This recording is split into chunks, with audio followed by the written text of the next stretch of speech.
আসসালামু আলাইকুম প্রিয় দর্শক, মানুষের চেষ্টা, পরিশ্রম এবং ইচ্ছা থাকলে সব কিছুই সম্ভব। অসম্ভবকেও মানুষ সম্ভব করতে পারে ইচ্ছা শক্তির বলে। তো দেখুন, একজন সফল কৃষক কত চমৎকার করে বিভিন্ন শাকসবজি ছোট্ট একটা জায়গার মধ্যে চাষ করছে এবং কাঙ্ক্ষিত সেই সফলতা তিনি অর্জন করছেন। দেখেন, একই জায়গায় ছোট্ট একটা পরিসরে আপনারা কাছে আসলে দেখতে পারবেন, এই মাথা থেকে ওই মাথা পর্যন্ত সর্বোচ্চ 4 করা জমি হবে। আর এই 4 করা জমির উপরে আপনারা দেখতেছেন যেখানে চাষ করছেন তিনি পেঁয়াজ, এরপরে চাষ করছেন তিনি পাশাপাশি 2 সাইডে কুমড়া। এক কথায় চমৎকার ফলন দেখতেছেন আপনারা। শেষের দিকে তিনি মিষ্টি আলু চাষ করছেন। ছোট্ট পরিসরের এই সম্পূর্ণ প্রজেক্টটি আমরা একটু ভেতর থেকে ঘুরে দেখার চেষ্টা করলাম। একই সাথে চোখে পড়লো মিষ্টি কুমড়ো, পেঁয়াজ ও মিষ্টি আলু। প্রিয় দর্শক, পেঁয়াজের পাশাপাশি এখানে রোপণ করা হয়েছে মিষ্টি আলু। দেখেন, চমৎকারভাবে মিষ্টি আলুর লতাগুলো ছড়িয়ে ছিটিয়ে আছে চারিদিকে। আশা করা যায় খুব চমৎকার ফলন আসবে এখানে। আর এর পাশাপাশি অসাধারণ দৃশ্য আমরা দেখতেছি মিষ্টি কুমড়ার।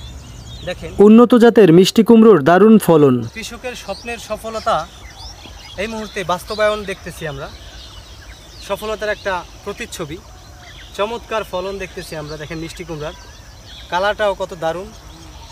আর পুরো প্রজেক্ট জুড়েই এভাবেই ফলন আসছে, দেখার মতো অসাধারণ ফলনের চিত্র দেখতে দেখতে আমি দারুণ একটা মুহূর্ত পার করলাম এখানে। দৃষ্টিনন্দন এই ছোট্ট পরিসরের প্রজেক্টের মালিক স্থানীয় আদর্শ সফল কৃষক জনাব মোহাম্মদ ফজলুল করিম তালুকদার।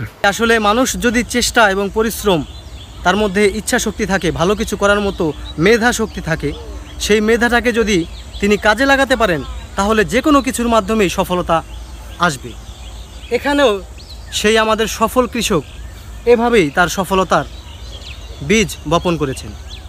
প্রিয় দর্শক, আপনারাও চাইলে আপনাদের বাড়ির পতিত জমিতে এভাবে শাকসবজির আবাদ করে সফলতা অর্জন করতে পারবেন এবং বাংলাদেশের কৃষিকে আরও এক ধাপ সামনের দিকে এগিয়ে নিয়ে যেতে পারবেন।